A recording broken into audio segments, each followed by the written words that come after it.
ఓ చోట సోమరంలో పోటీ పెట్టారంట. అదిగో అట్టిపళ్ళు గెల్లున్నాయి, మీరు వెళ్ళి తెచ్చుకోండి అని కూర్చున్న వాళ్ళకి చెప్పారంట.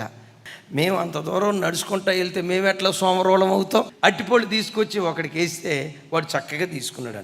రెండో వాడికి వేస్తూ ఉంటే అన్నాడంట, ఒలిసి అన్నాడంట. అబ్బా వాడికంటే వీడు సోమరిపోతాడు అని చెప్పి వీడు కొలిసి ఇచ్చారంట.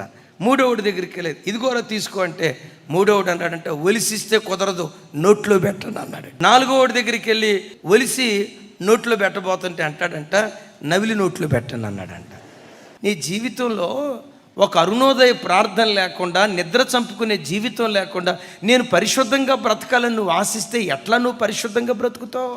వారంలో నీ జీవితంలో ఒక్కరోజు కూడా ఉపవాసం లేకుండా, శరీరాన్ని నల్లగొట్టుకునే జీవితం నీకు లేకుండా, నేను ఆత్మీయురాలుగా మార్చబడాలయ్యా, నేను ఆత్మీయుడిగా మార్చబడాలయ్య అంటే సోమరిపోతాడు, ఆశపడతాడు, కానీ వాడికి ఏమీ దొరకదు అని వాక్యంలో రాసి